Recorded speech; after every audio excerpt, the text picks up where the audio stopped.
We should probably check on other way. The BGA. That's very quiet here. Let's unload.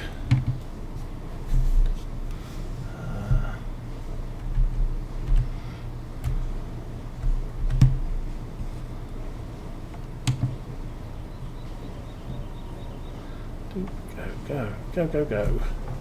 Fall in. Press the engine start. Yeah, we really don't do much in the way of jewellery, Mrs. Osa and I.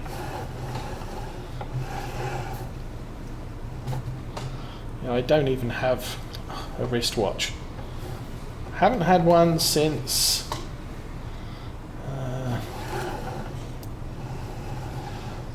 I carried around a mobile phone when I had my own business. That's just going to be trouble. So let's turn the auto pickup on just in case it works. Of course, what I could do is go and grab the... maybe we should do that. Let's use the Kramer.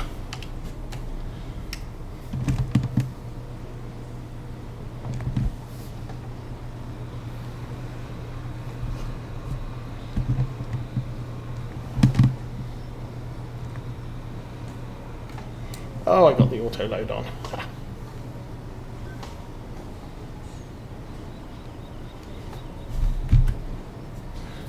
Doop. There we go. So that worked.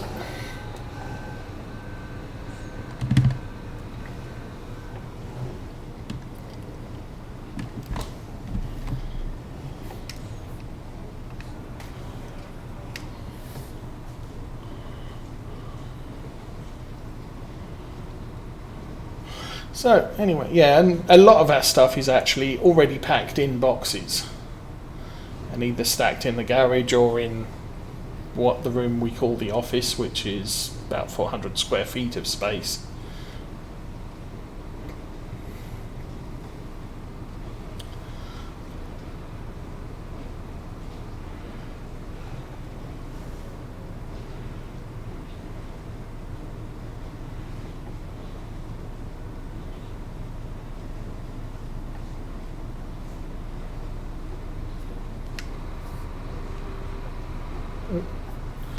Actually want to be in the cab for this because it's a lot easier.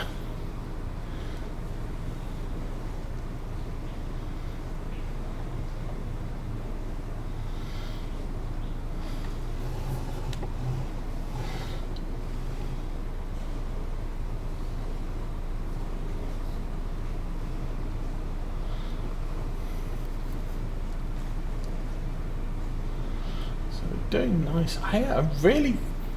I don't want to estimate how much money we're going to make out of this sale, but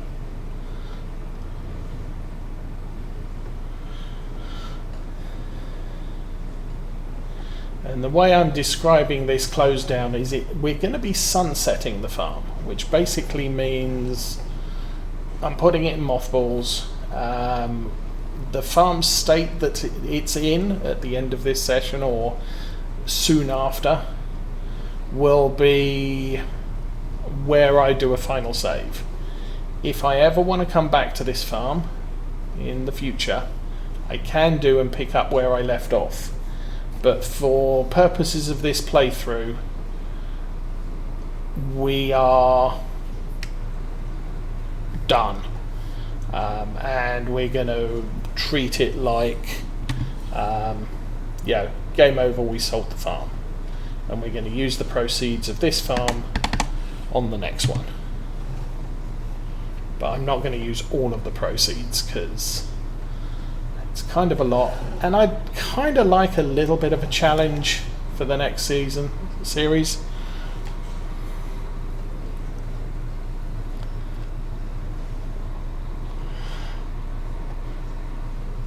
Yeah, that is a thing. I mean, obviously, your jewellery is money. You spent money on it. It may or may not have much in the way of sentimental value. I mean, you might have got it as a Christmas present, birthday present, whatever.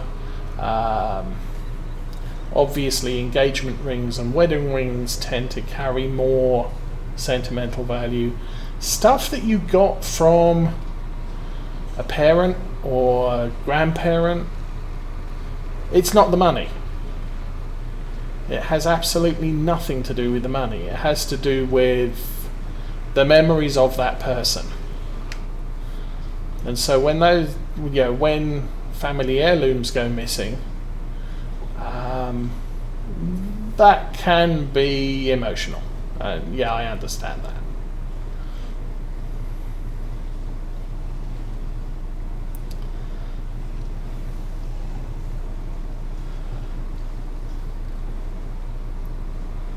But to a thief, it's just, I can sell this for some money.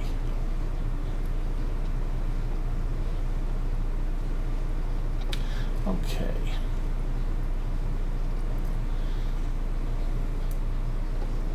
So as soon as we get in here, we will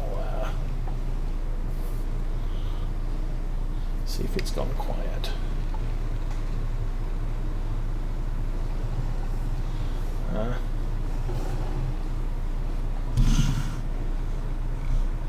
Still feeding. 11,000. So that's got a way to go.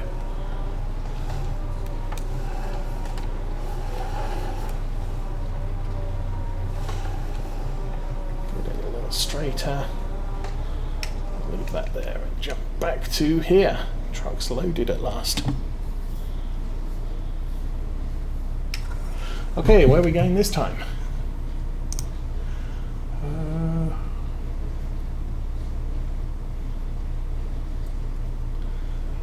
So value at A&M Gains has gone down. Aberdeen's the next one, which I believe is my least favourite place to go. Okay.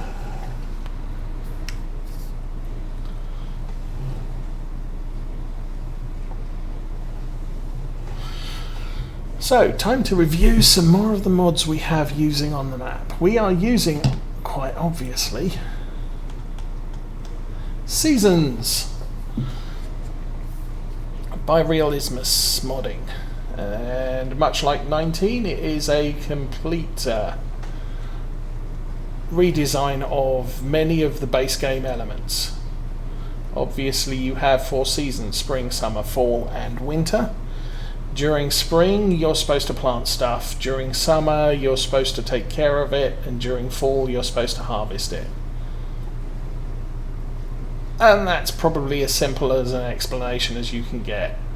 With various, what they call geos, which is basically geographical regions, and the weather that occurs in those regions, you can have multiple planting seasons. So on this map, on this geo, I can plant some crops at fall. Those crops being most of the cereals: wheat, barley, and canola. So we can plant those in the fall, and you can see an example of that to our left there. They've started growing, but they're not anywhere mature, and now that it's winter, those crops are dormant, like grass is dormant, until spring.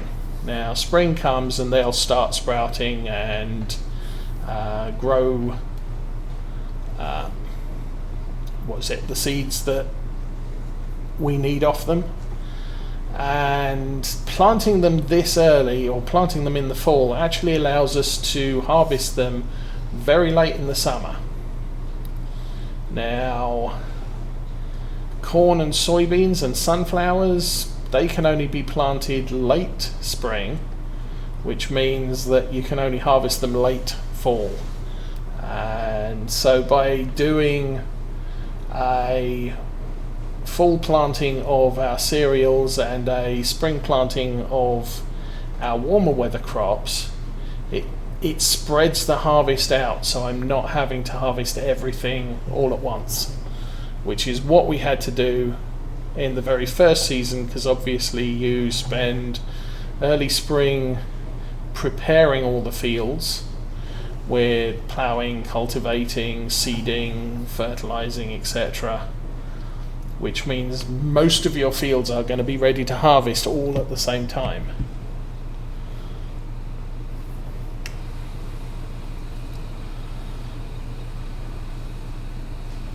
So we are here doing this. Back in the truck, I'll swing closer to that signal so that it turns off automatically. Again, what's that? 34, 35, 35,000-ish.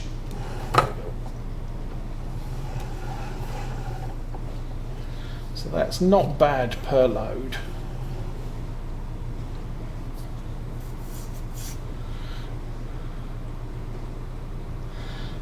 So what else can I say about seasons? Seasons, you get a weather forecast, so it tells you when it's expected to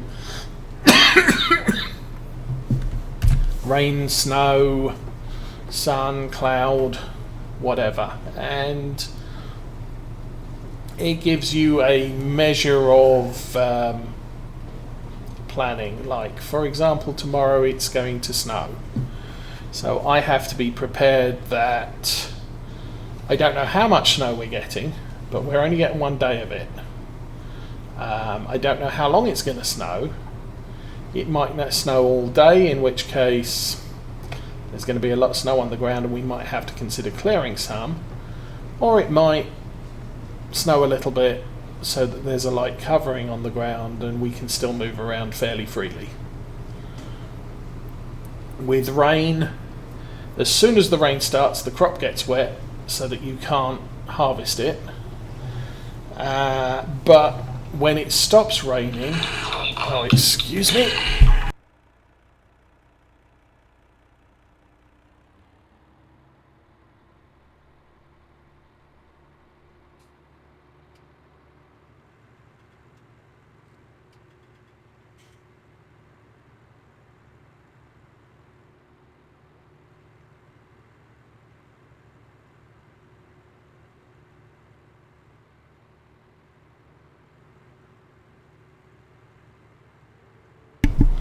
Okay, so I'm just not watching because do not use your phone and drive. So I know come spring it's going to be sunny, cloudy. It's not going to be warm enough to plant anything on those first 2 days, which is okay because we got all our barley, canola and wheat in the ground already.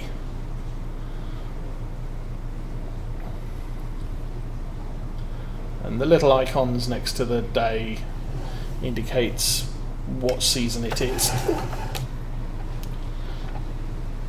This is quite a stable truck because obviously it's 3-axle. The downside is it's much longer than a standard European truck, so it's kind of tricky to maneuver around. Looks like this will be the last load of barley I'm going to do. The rest, I'll look at the thing when it's filled.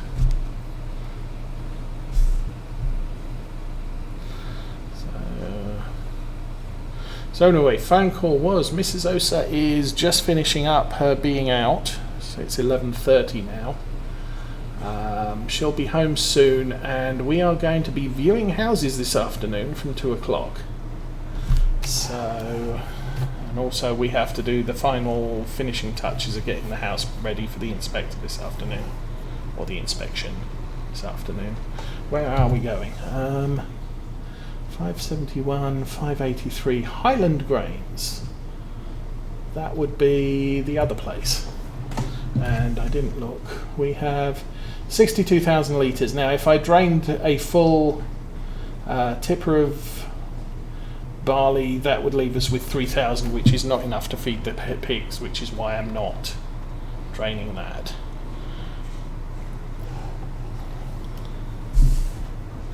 So, on a Forex map like Midwest Horizons, how many days?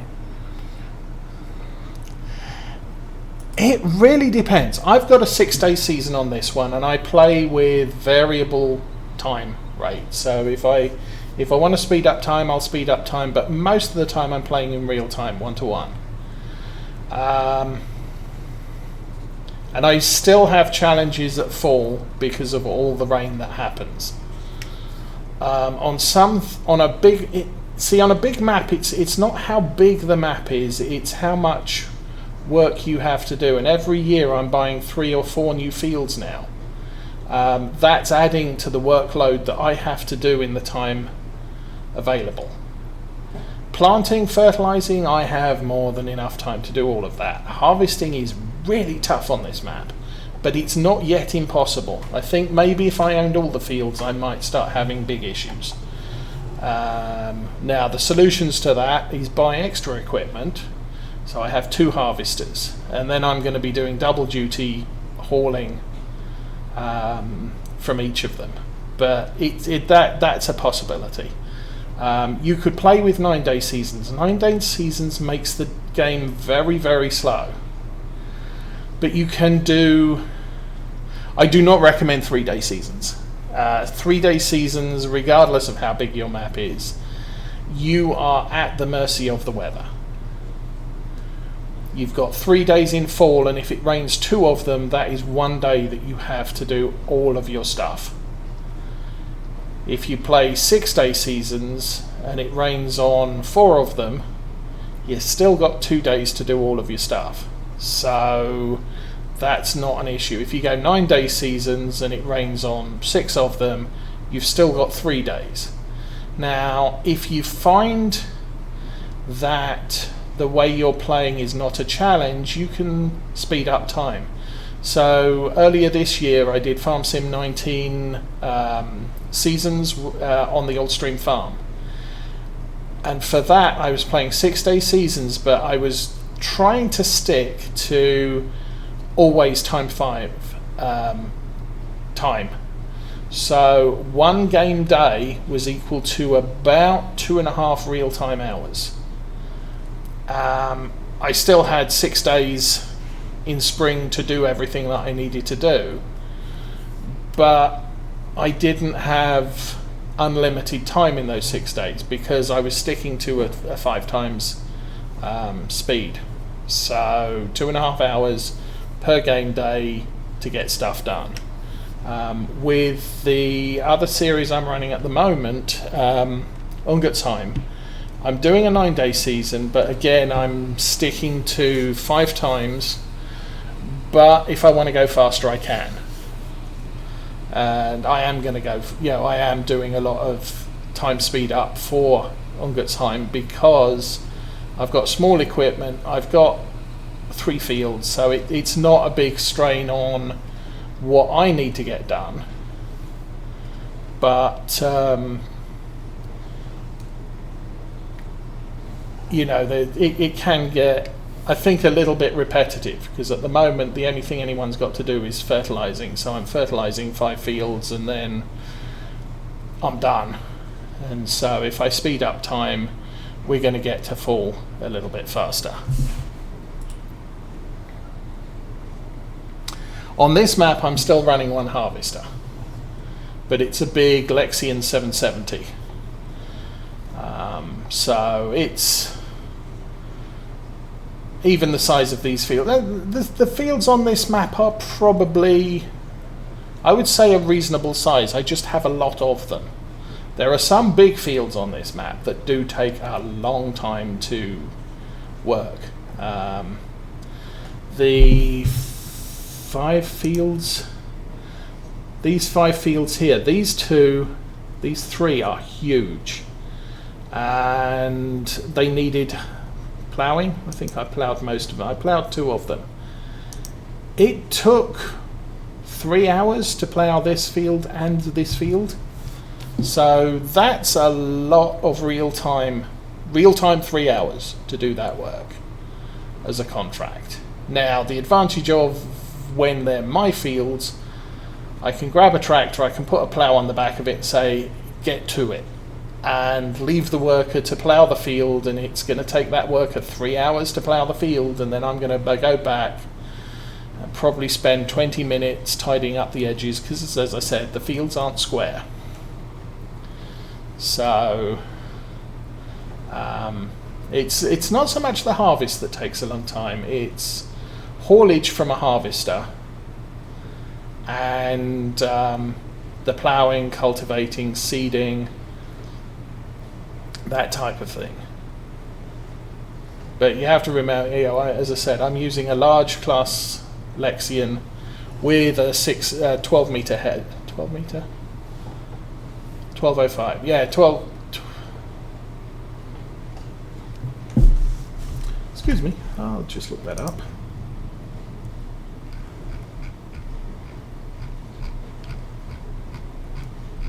Lots of equipment. There we go. Yeah, 12.3 meter header. So we can cover a lot of ground with that harvester. And while the harvester's harvesting and I'm carting the grain, I've got, once a field is complete, I've got another tractor on a worker cultivating that field, and then when that's done, I've got another tractor with a seeder planting oilseed radish. So, yeah, it's 1, maybe 2 days, not even, to get all of the fields that are ready,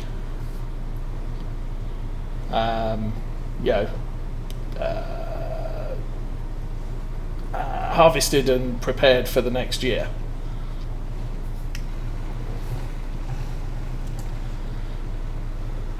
It's only when I have to do ploughing a field, which you have to do every 3 times in 17, that it becomes a chore, because the plough isn't as big as the cultivator. Okay, we are now looking at the canola, which is here. Not really a good price on canola, all things considered, but we can do, we could do one trip to the A&M. Let's do that.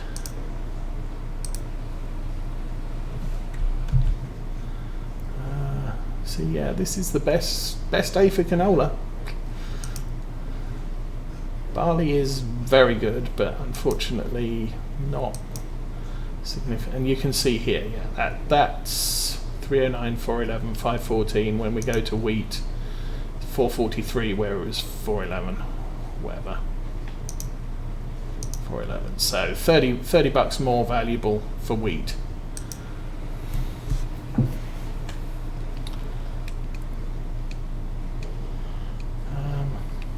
Oh, it's the yellow truck. That's the other way.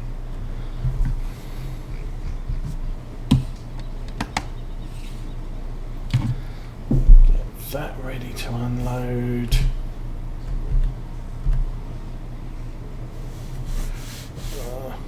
Keep forgetting the buttons.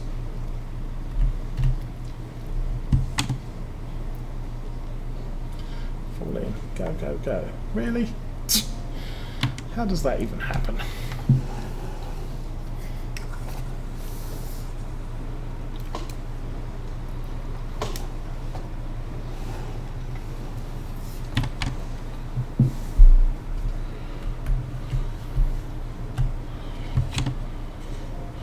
And that's all that done. Okay. Wow, we're already up to 2.7 million. That's nice. Turn that off. Back to the blue one, which is backwards. There we go. So anyway, that's it. And why suggest, if you want to play seasons, pick a small map like Old Stream or the Campaign of France.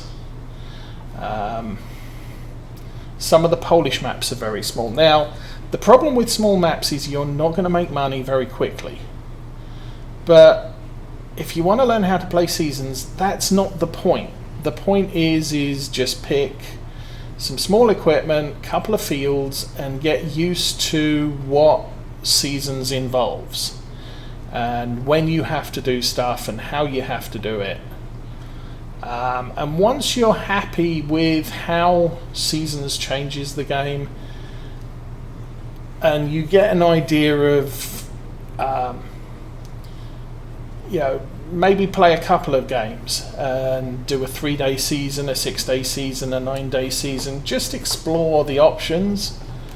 and see what feels comfortable, and then pick a big map, 4x map with seasons, and play that and see how that works. And you may start it 6-day season and just come back and say, I don't feel I've got enough time to do everything that I want to get done, because you can always select more days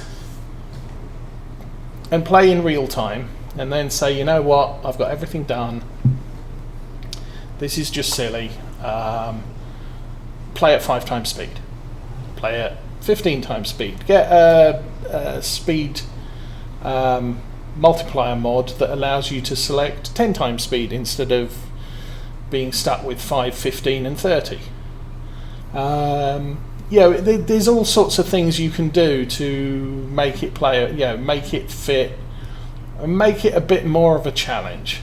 That's part of what I'm looking for is I don't want it super easy, and I feel for the way I've got this set up, summer is kind of super easy, because the only thing I've got left to do during the summer is to feed the animals.